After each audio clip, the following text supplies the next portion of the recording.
palavra de Deus, mensagem que a nós hoje, mas nós também a palavra do Senhor, que é a carta de Timóteo, a carta de Paulo a Timóteo, capítulo 3, versículo 16 ao 17. E eu convido a amada igreja a colocar de pé mais uma vez para estaremos fazendo a leitura da palavra do Senhor.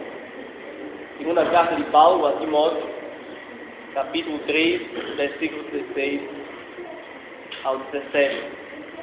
Assim diz a palavra de Deus: toda a Escritura é divinamente inspirada e proveitosa para ensinar, para redarguir, para corrigir, para instruir em justiça, para que o homem de Deus seja perfeito e perfeitamente instruído para toda a boa obra. Amém? Amém. E essa palavra que vamos ouvir nesta noite, já lemos porções dessa palavra que foi inspirada pelo Espírito de Deus e tem autoridade para nos repreender, autoridade para nos mostrar o caminho. Ela, de fato, mostra a vontade de Deus. É a autorrevelação de Deus. E nós vamos convidar o nosso irmão presbítero Corrêa para estar orando pelo mensageiro desta noite. Presbítero Corrêa.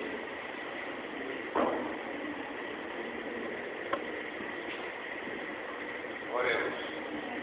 Soberano Deus, Pai bendito, exaltado e glorificado seja o teu santo nome. Graças te rendemos, ó Deus, por mais este dia que tu acrescentas às nossas vidas. Graças te damos, ó Deus, por estarmos aqui esta noite, nas comemorações de aniversário da tua igreja, Senhor, mais um ano de vida que a tua igreja tem pregado o teu evangelho nesta localidade. Sim, Senhor. E agora, Pai, queremos te pedir que tu possas estar iluminando, Senhor, o teu servo, Amém. o qual tu levantaste para nos trazer a palavra nesta noite. Daí autoridade, poder e ousadia, Senhor. E sabedoria que vem do alto, Pai, para que ele possa falar ao coração da tua igreja nesta noite, Senhor. E que aqui, Senhor, aquelas pessoas que ainda não têm Cristo como seu suficiente Salvador, possam ser impactados pelo poder da tua palavra. Amém. Que vidas sejam salvas nesta noite. Amém. É o que nós te pedimos e te agradecemos. Em nome de Jesus. Amém. Amém. A igreja pode sentar. Antes de passarmos a palavra para o pregador, o mensageiro desta noite, queremos apresentá-lo, aqueles que ainda não conhecem, pastor reverendo Vasconcelos, José Vasconcelos, pastor da Igreja Presbiteriana Fundamentalista do IPCEP, Pernambuco, Recife. Então, irmãos lá do IPCEP estão aqui, eu já estou vendo alguns irmãos que vieram lá do Recife, mas outros irmãos que estão nos visitando não conhecem ainda o pastor José Vasconcelos. E o tema dessas conferências é a doutrina das últimas coisas. E hoje o subtema é a volta de Cristo, amanhã o juízo final. Hoje o mensageiro será o pastor José Vasconcelos e amanhã o pastor Edson Urbano, que foi pastor desta igreja, vamos dizer, o primeiro pastor desta igreja, e hoje é pastor auxiliar do pastor José Vasconcelos lá no IPCEP, o qual também eu fui durante 3 anos, mais ou menos, aproximadamente 3 anos, pastor auxiliar lá daquela amada igreja. No final nós vamos dar boas-vindas e falar dos irmãos que também vieram do cabo no final. Mas nós queremos apresentar o nosso irmão amado pastor e ele está com a oportunidade de trazer a palavra do Senhor nesse momento.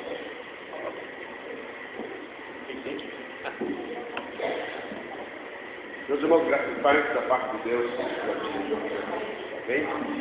Para nós é um privilégio estarmos iniciando essa série de conferências aludivas ao 11º aniversário desta igreja. Nós louvamos ao Senhor pela oportunidade, louvamos ao Senhor pela presença dos irmãos, dos visitantes, e O pastor Demétrio falou que após o culto ele vai estar apresentando aos visitantes, e eu quero roubar dele um pouco a cena. Eu quero apresentar as nossas primas, a Valdira, que é a mãe da Carla, já conhecida de vocês, e Valdileia, Jucineide, Vera Lúcia Barbosa, né? Todas nascidas em Aroeiras, Paraíba. Ainda não pode estar, obrigado, ainda não pode estar conosco, não é? Nós somos como irmãos. O pai dela era irmão do meu pai, a mãe dela irmã da minha mãe. Fomos criados, não é, na mesma região, passando as mesmas dificuldades.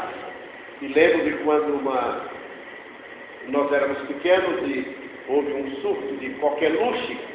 Lembra-se disso, Vera? Então, nós saíamos de madrugada porque disseram que comer coco com açúcar e andar de madrugada era bom para curar coqueluche. Então, saíamos nós e também Vera e outras, que eu não lembro quem, e tossindo pela madrugada naqueles lugares esquisitos, né? E muitas outras lembranças. Nós estamos até escrevendo algumas crônicas com o título Os Caminhos da Providência. Esperamos em breve publicá-las para apreciação. Quem quiser conhecer um pouco da nossa vida, o que Deus fez por nós no decorrer destes anos. Irmãos, o tema que nos foi dado foi acerca da segunda vinda gloriosa do Senhor Jesus Cristo. E o nosso texto encontra-se na primeira epístola do apóstolo Paulo aos Tessalonicenses, capítulo 4. Primeira epístola de Paulo aos Tessalonicenses, capítulo 4, versos 13 a 18. Eu sei que vocês já ficaram de pé uma porção de vezes, mas agora vocês ficarão assentados por um pouco. Então vamos ficar de pé agora e depois estarão sentados durante todo o tempo da mensagem, em honra à palavra do Senhor que leremos agora. Primeira epístola do apóstolo Paulo aos Tessalonicenses, capítulo 4, os versos 13 a 18.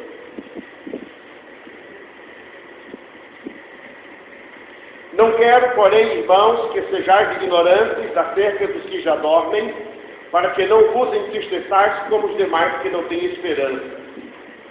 Porque se cremos que Jesus morreu e ressuscitou, assim também aos que em Jesus dormem, Deus os tornará a trazer com ele. Dizemos-vos, pois, isto pela palavra do Senhor, que nós, os que ficarmos vivos para a vinda do Senhor, não precederemos os que dormem, porque o mesmo Senhor descerá do céu com alarido e com voz de arcanjo e com a trombeta de Deus, e os que morreram em Cristo ressuscitarão primeiro. Depois nós, que ficarmos vivos, seremos arrebatados juntamente com eles nas nuvens, a encontrar o Senhor nos ares, e assim estaremos sempre com o Senhor.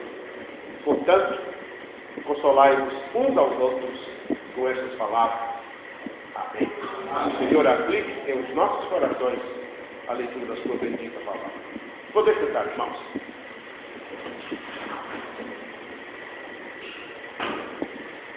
O Senhor Jesus voltará. Depois da sua ressurreição, tendo passado 40 dias ainda na terra, e reunido com os seus apóstolos, com os seus discípulos, dando-lhes as últimas palavras, foi assunto aos céus. E os que estavam presentes começaram a contemplar a subida do Senhor Jesus, até que uma nuvem o encobriu. E lá no livro dos Atos dos Apóstolos, no capítulo 1, versículo 11, nos diz que 2 varões, que eram 2 anjos, chegaram próximos aos discípulos e disseram: varões galileus, por que estáis olhando para o céu? Este Jesus, que dentre vós foi tomado, há de voltar, assim como para o céu o viste ir. todas as profecias alusivas ao nascimento, vida, morte e ressurreição do Senhor Jesus Cristo cumpriram-se fielmente. Isto me leva a crer de que toda a promessa alusiva à segunda vinda do Senhor Jesus irá se cumprir e fielmente. O próprio Senhor Jesus disse que viria. Lá no Evangelho de João, no capítulo 14, ele diz: virei outra vez e vos levarei para mim mesmo, para que aonde eu estiver, estejais vós também. Essa é uma palavra fiel, é uma palavra verdadeira, digna de toda a aceitação. O apóstolo Paulo, escrevendo aos Tessalonicenses, ele disse: não quero, irmãos, que sejais ignorantes. Todos nós somos ignorantes acerca de muitas coisas. Mas com relação à palavra de Deus, nenhum crente pode ser ignorante. Porque a ignorância da palavra, ela é nociva para o crente. Ela o priva de consolo. Há muitos crentes que estão sofrendo, estão entristecidos, estão em dúvidas, porque não conhecem a palavra do Senhor. As duas cartas do Novo Testamento que mais mencionam a segunda vinda gloriosa do Senhor Jesus foram dirigidas às mesmas pessoas, que são a primeira e a segunda carta aos Tessalonicenses. O apóstolo Paulo visitou a Tessalônica por ocasião da sua segunda viagem missionária. Ele realizou 3 viagens missionárias. Na primeira ele estava em Antioquia da Síria, desceu até Perge, Seleucida, depois foi até Chipre, passando por Salamina, Pafos, voltando a Antioquia, depois visitou Icônio, Derbe, Listra. O livro dos Atos dos Apóstolos nos mostra esse itinerário do apóstolo Paulo na sua primeira viagem, a pregação com poder do Evangelho do Senhor Jesus, as conversões, as perseguições, mas agora na segunda viagem o apóstolo Paulo ele vai mais além. Ele vai em direção à Europa, porque na primeira viagem ele esteve percorrendo toda a Ásia. E ele tinha um espírito missionário, ele queria levar o Evangelho do Senhor Jesus aos que estavam nas trevas da ignorância.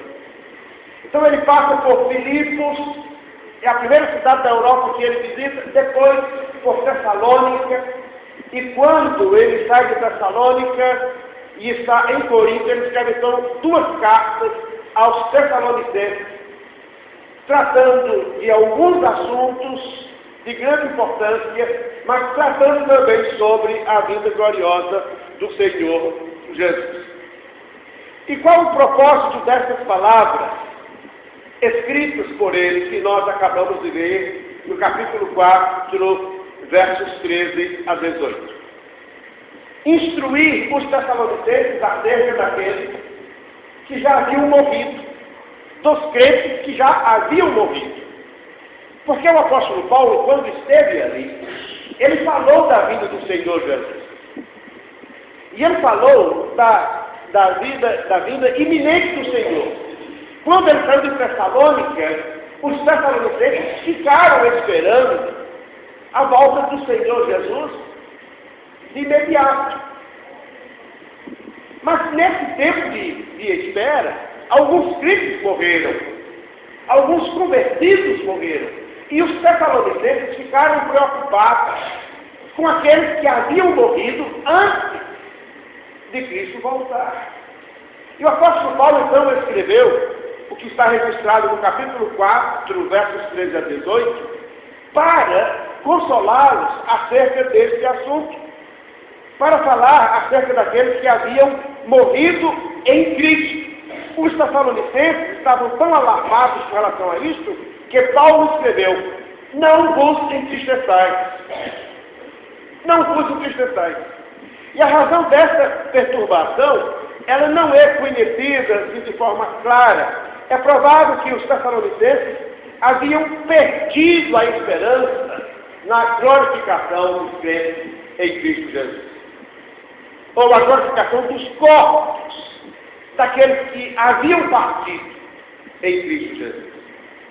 Porque, irmãos, o mundo grego e romano era um mundo sem esperança. Não existia futuro algum para o corpo, que chegou a ser considerado a prisão da alma. Todos os povos viviam sem esperança, sem perspectiva de vida futura.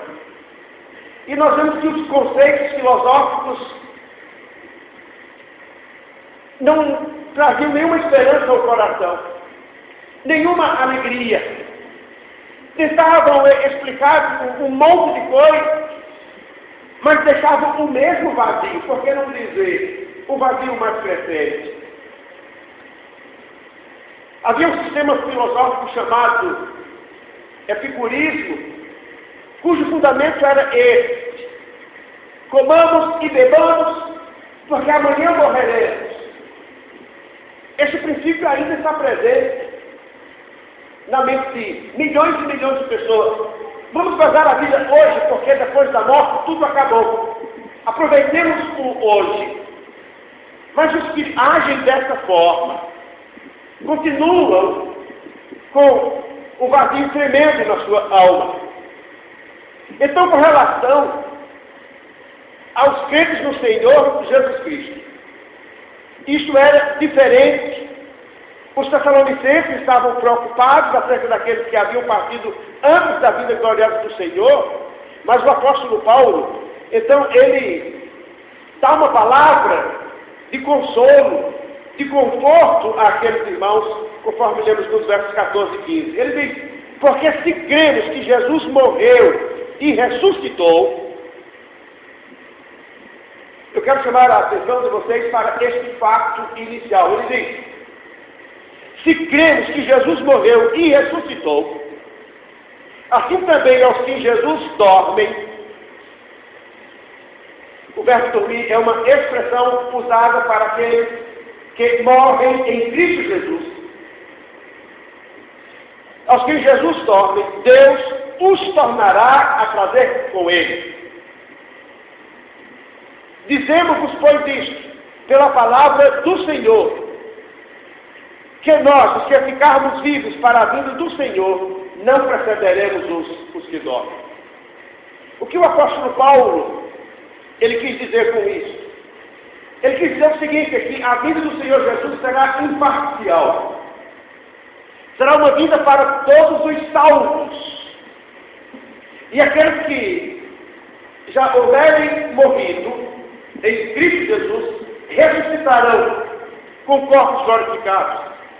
Os crentes que estiverem vivos por ocasião da sua vinda, terão seus corpos imediatamente transformados em corpos glorificados. E assim, diz o apóstolo Paulo, todos nós, os que já morreram em Cristo, e os crentes vivos com seus corpos transformados, encontrar-se-ão com o Senhor Jesus nos ares.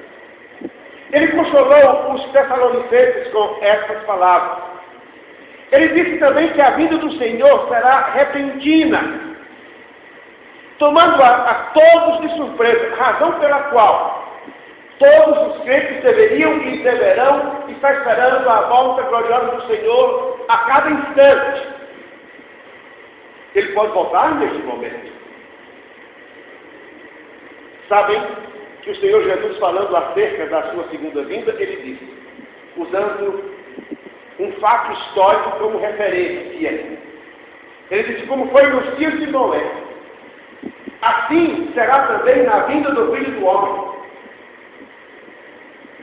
O que estava acontecendo nos dias de Noé, quando as águas do dilúvio foram derramadas sobre a terra? O Senhor Jesus disse que comiam, bebiam, casavam e davam-se casamento. A vida continuava na sua rotina. Não houve nenhum momento em que as pessoas ficassem assim, surpresas, antevendo que algo catastrófico iria acontecer.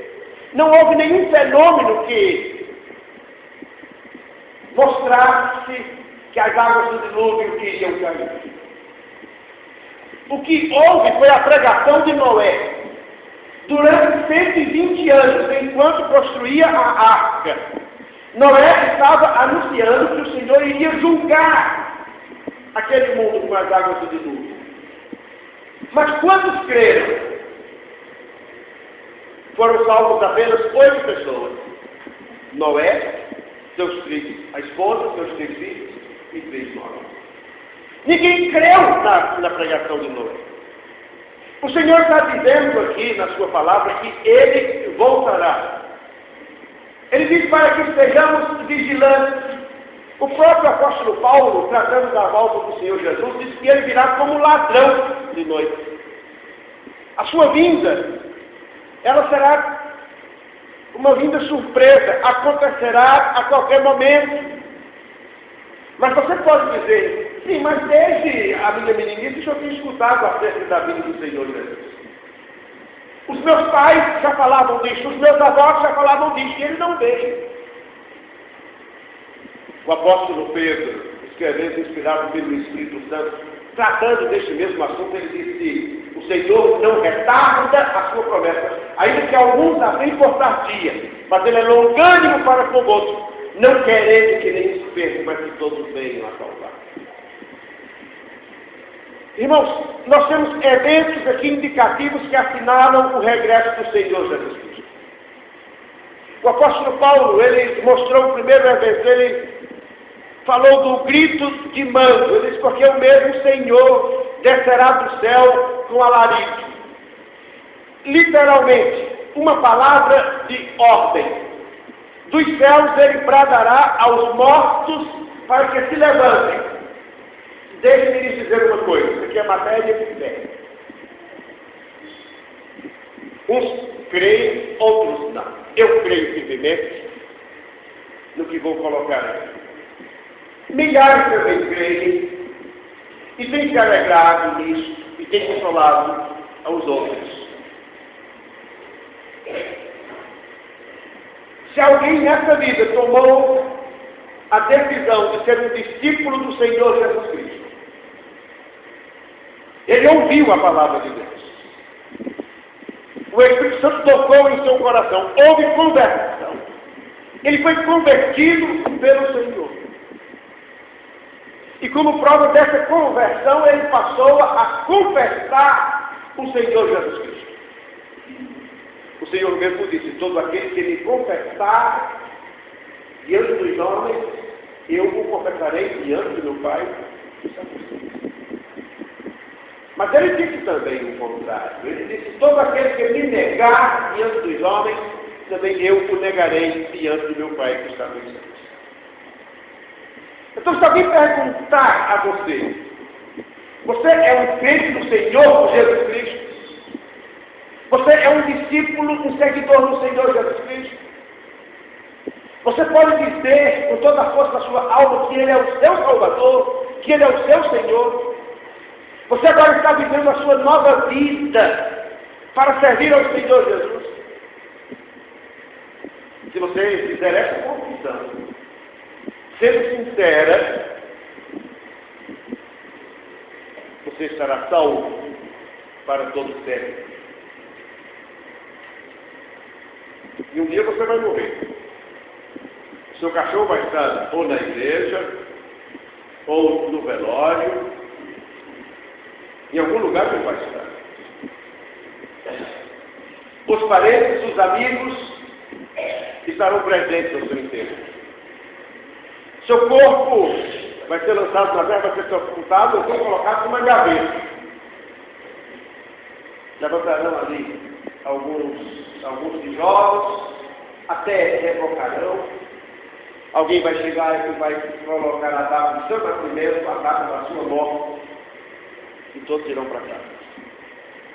Depois o seu corpo vai se dissolver, tornar-se a pó. O seu e o meu, tornar-se a pó. Os anos se passarão, não importa como é isso. Mas quando o Senhor Jesus voltar, e Ele voltará, nós temos esta promessa, dita pelo próprio Senhor Jesus Cristo: virei outra vez.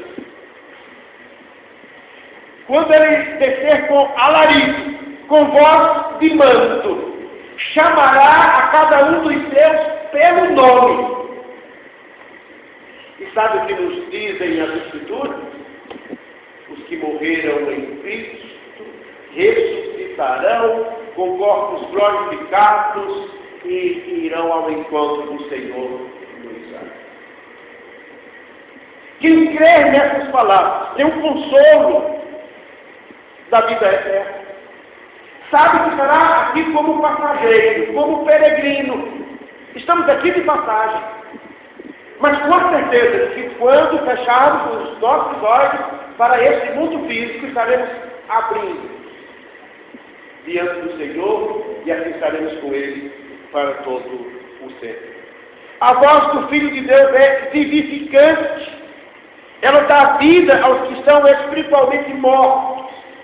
O Senhor Jesus disse em João 5,25: em verdade vos digo que vem a hora, e agora é, em que os mortos ouvirão a voz do Filho de Deus, e os que a ouvirem viverão. Aqui ele estava falando da salvação, da conversão, do novo nascimento. Todos estão mortos em seus delitos e pecados. Não importa quem você seja. A palavra diz que todos estão mortos em delitos e pecados. E vida só no Senhor Jesus Cristo. Todos aqueles que ouvirem a voz do Filho de Deus viverão. Então, quando a sua voz ressoar, imediatamente as almas dos redimidos sairão e se reunirão velozmente aos corpos que serão restaurados. Essa é a chamada, a primeira ressurreição. A Bíblia diz: bem-aventurado aquele que tem parte na primeira ressurreição.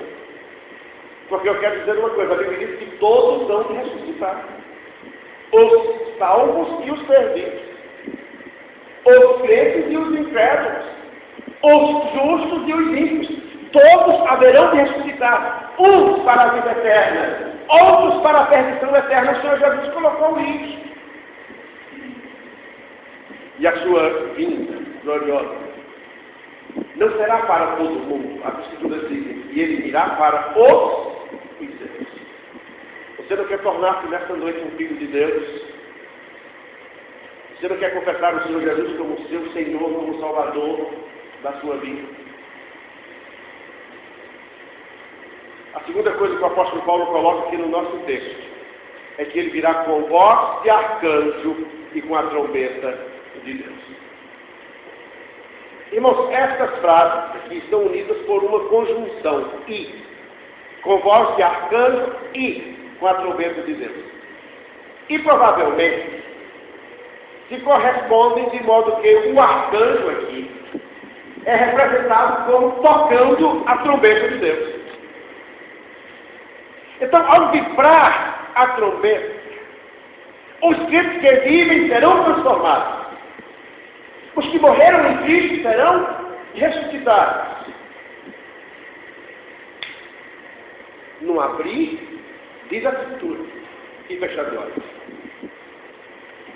Eu vejo aqui alguns pestanejando. É muito rápido. É muito rápido. No abrir e fechar de olhos, o Senhor estará voltando.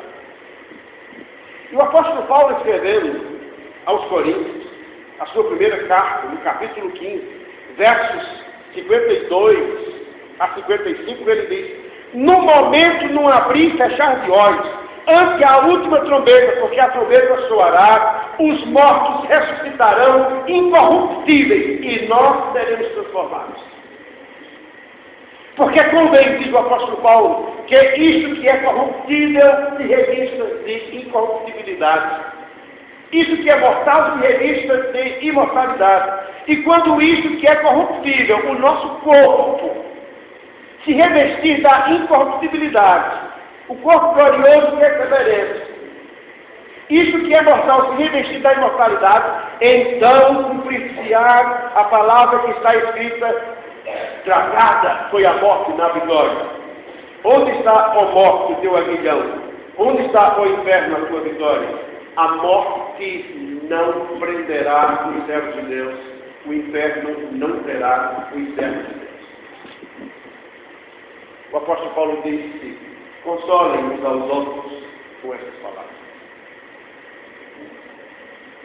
Interessante, é o lugar da trombeta na Bíblia. Quando Moisés subiu ao Monte Sinai para receber a lei do Senhor, lá no livro do Êxodo, no capítulo 19, nos versos 15 a 17, nós vemos que Moisés disse ao povo: estai prontos ao terceiro dia. E aconteceu ao terceiro dia, ao amanhecer, que houve trovões, isso antes da entrega da lei. Houve trovões e relâmpagos sobre o monte, e uma espessa nuvem, e um sonido de buzina muito forte, de maneira que estremeceu todo o povo que estava no arraial. E o 19 diz: e o sonido da buzina, da trombeta, ia crescendo em grande maneira. Moisés falava e Deus lhe respondia em voz alta. O sonido da trombeta também foi ouvido por ocasião da libertação do povo de Israel da opressão hostil. O profeta Sofonias disse: o grande dia do Senhor está perto. Ele diz: está perto. E se apressa muito. Sofonias 1, 14, 16. Ele diz: dia de trombeta, dia de alarido. O profeta Zacarias, no capítulo 9, verso 14, diz: o Senhor Jeová fará soar a trombeta. Irmãos, a Bíblia tem 66 livros, ela é um todo, ela se completa, ela interpreta-se a si mesmo. Você precisa conhecer a palavra de Deus. O apóstolo Paulo disse aos Tessalonicenses: eu não quero que vocês sejam ignorantes. Igualmente, a trombeta final será para a ressurreição dos mortos. Ela já foi tocada ao longo da história, em muitas ocasiões, quando no Velho Testamento o Senhor se manifestava ao povo de Israel, nas chamadas teofanias.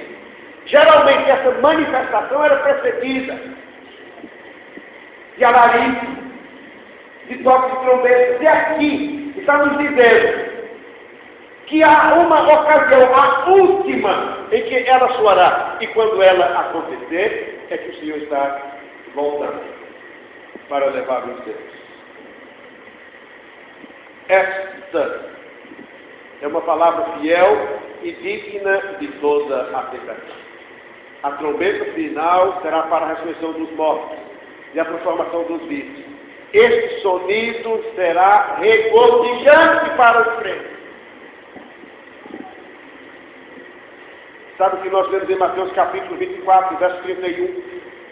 É o próprio Senhor Jesus que está dizendo: ele enviará os seus anjos com rijo, clamor de trombeta. E assim, todos nós estaremos juntos para o encontro do Senhor Jesus. A terceira coisa que o apóstolo Paulo coloca aqui é que ele virá nas nuvens. Ainda que essas nuvens possam ser tomadas literalmente, elas têm um significado simbólico. Interessante é que o profeta Daniel, ele falou acerca do Senhor Jesus Cristo. Ele nos diz lá no seu livro, lá no capítulo 7, versos 13 e 14, ele diz assim: eu estava olhando nas minhas visões da noite, e eis que vinha nas nuvens do céu. Preste atenção a isto. Eis que vinha nas nuvens do céu um como filho do homem, e foi-lhe dado o domínio e a honra e o reino para que todos os povos, nações e línguas o servissem. Ele ainda disse: o seu domínio é um domínio eterno, que não passará. O seu reino, um único, que não será destruído. Quando Cristo falou da sua segunda vinda, conforme registrado no Evangelho de Mateus, no capítulo 24, versos 29 a 31, ele disse: e logo depois da aflição daqueles dias, o sol escurecerá, a lua não dará a sua luz, as estrelas cairão do céu e as potências dos céus serão abaladas. Então aparecerá no céu o sinal do Filho do Homem, e todas as tribos da terra se lamentarão, e verão o Filho do Homem vindo sobre as nuvens do céu, com poder e grande glória. E ele enviará os seus anjos com rijo clamor de trombeta, os quais ajuntarão os seus escolhidos, desde os quatro ventos de uma a outra extremidade do céu. Ele mesmo disse isso. O que o apóstolo Paulo estava falando aos Tessalonicenses, escrevendo aos Tessalonicenses, foi apenas repetindo o que o Senhor Jesus havia dito. Nuvens e obscuridade estão ao redor dele, assim disse o salmista Davi no Salmo 97. O apóstolo dá mais outro sinal. Ele diz a encontrar o Senhor no Israel. Irmãos, essa expressão, ela tinha um sentido muito forte para o povo a quem o apóstolo Paulo estava escrevendo essa carta. Naquela época, quando o rei ia visitar uma cidade, a sua visita era muito esperada e o povo saía com grande regozijo ao encontro do rei.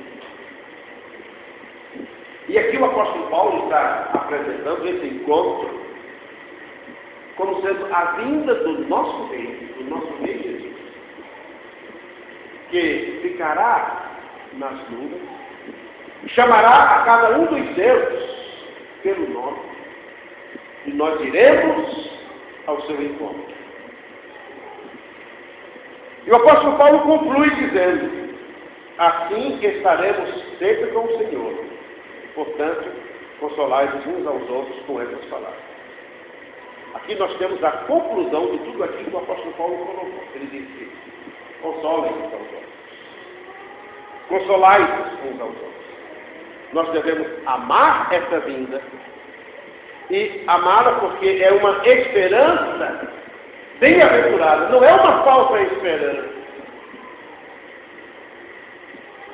É uma esperança confortadora. É uma esperança purificadora. O apóstolo João, na sua primeira epístola, no capítulo 3, versos 2 e 3, ele diz assim: amados, agora somos filhos de Deus. Todos nós que cremos no Senhor Jesus, que o aceitamos como nosso Salvador, como nosso Senhor, que confessamos o seu nome, diz o apóstolo João, somos filhos de Deus. E ele acrescenta: ainda não é manifestado o que havemos de ser, mas sabemos que quando ele se manifestar, seremos semelhantes a ele, porque assim como ele é, o veremos. E qualquer que nele tem essa esperança, purifica-se a si mesmo. Cristo virá. Ele virá para os seus santos.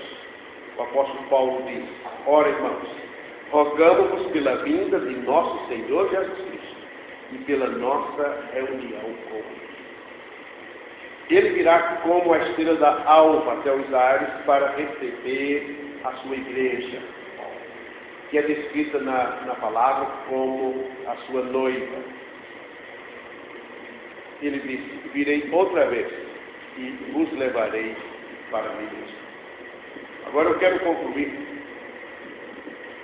mostrando-lhes uma coisa: é que a volta de Cristo ela será para a salvação final dos seus escolhidos, dos seus servos, mas também será um julgamento para todos os infernos.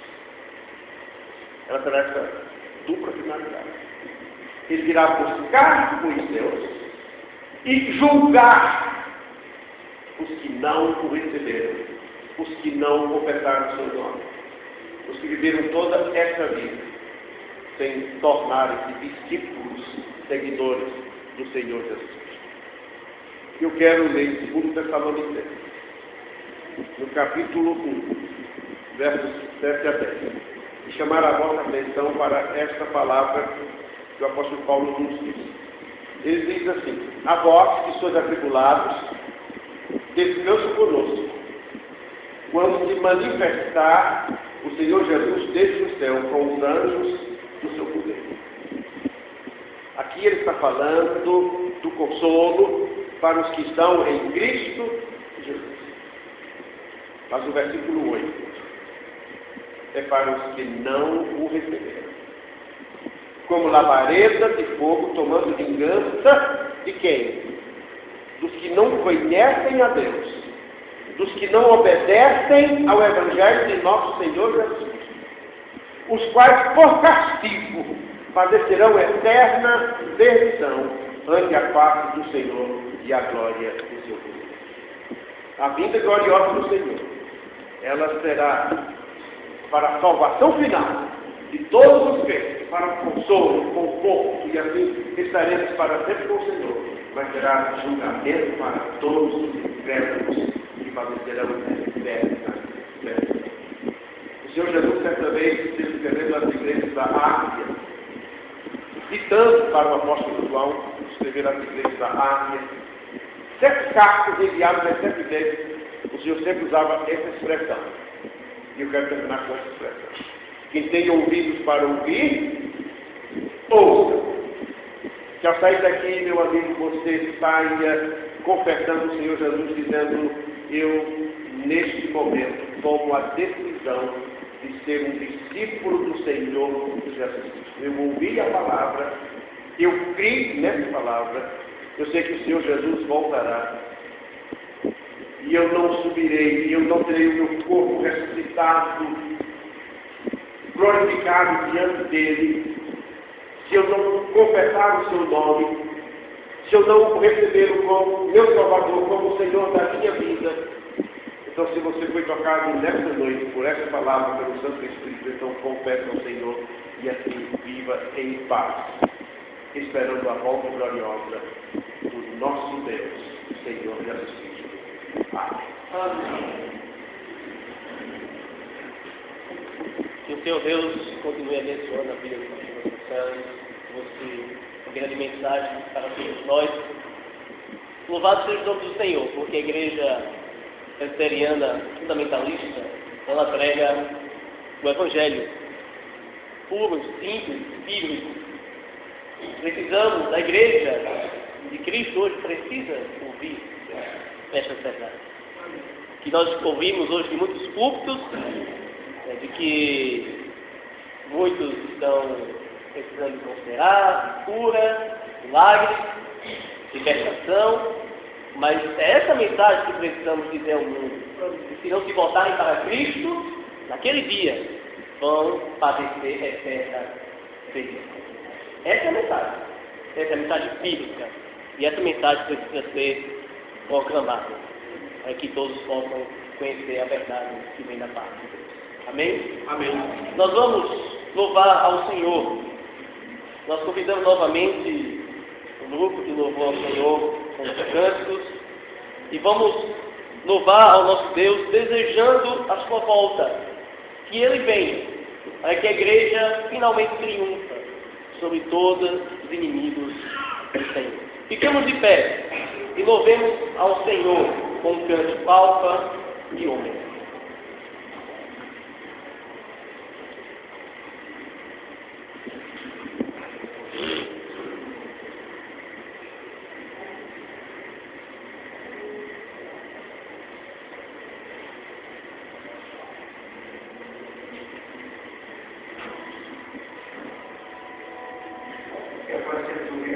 Que nós possamos nessa noite sermos capacitados a dizer o que essa lei fala. Maranata, ora vem, Senhor Jesus.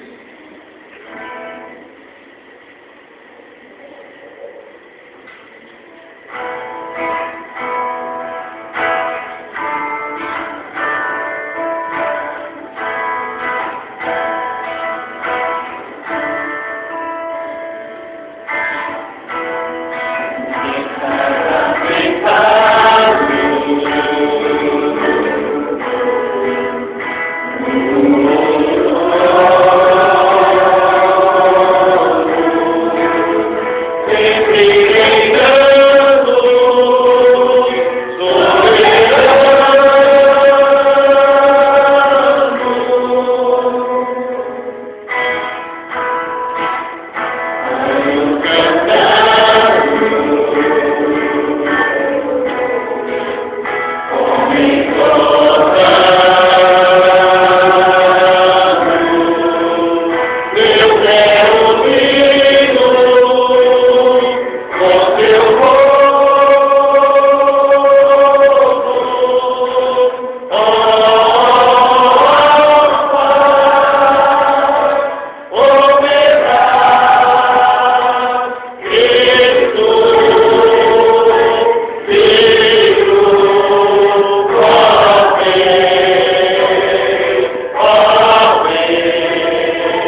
oração final, depois seguir para a oração constante. Convido nosso irmão presbítero Ayrton, esteja fazendo a oração final.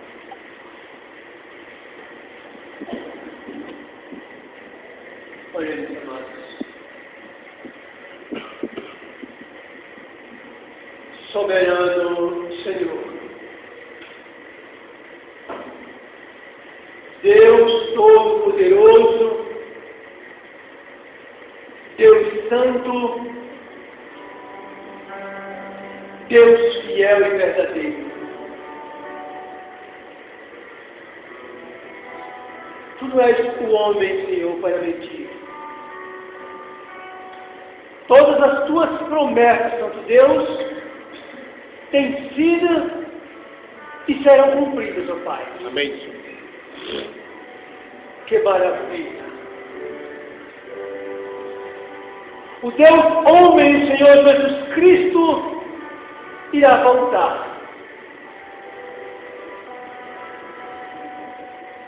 E com certeza estará nos levando, nos tomando para si, os seus eleitos, os seus escolhidos, todos aqueles que confessaram o seu nome na face da terra. Amém. Louvado e engrandecido sejas tu, ó Pai, porque o sangue do Senhor Jesus Cristo nos remiu. Fomos alcançados pela salvação de Deus na pessoa bendita do nosso Senhor e Salvador Jesus. Amém. Obrigado, Senhor. Obrigado, ó Deus, por essa certeza que o Senhor tem colocado em nossos corações. Obrigado, Santo Deus. Senhor, se em nosso meio, ó Pai, entre os que aqui se encontram, existem pessoas, ó Pai, que ainda não se renderam a Jesus Cristo, Deus Santo, a nossa oração é que a Tua palavra, ó Deus, continue, ó Pai, perturbando essas almas, esses corações, essas mentes. Para que todos, ó Deus, entendam de uma vez por todas que estão em perigo, que estão caminhando para o inferno. Sem Deus, sem paz e sem salvação. Louvado seja o teu glorioso e santo nome. Nós te agradecemos, Senhor, por esta rica e feliz oportunidade. Nós te agradecemos, Santo Deus, por essa Assembleia Santa, por esse culto que prestamos a Ti. Muito obrigado, Santo Deus. Os nossos corações estão alegres, estamos felizes, ó Pai. Obrigado, Senhor. Nós, a Tua igreja, te agradece. Sim, Senhor. Em nome e por amor de Cristo Jesus, nosso Senhor, nosso Salvador. Amém. Amém. Fiquem em paz. Que a graça do nosso Senhor e Salvador Jesus Cristo, o amor de Deus, o eterno Pai, o poder, a comunhão e a consolação do Espírito Santo, repouso sobre as igrejas, sobre todos os povos de Deus, hoje e para todos sempre. Amém. Amém.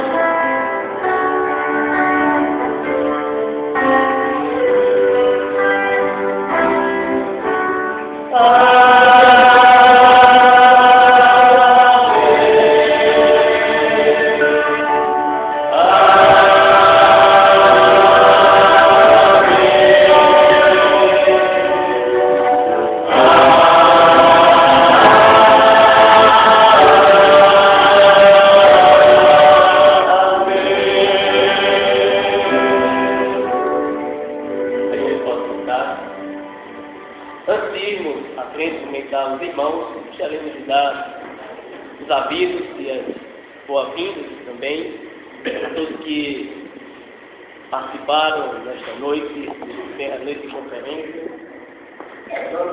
Queremos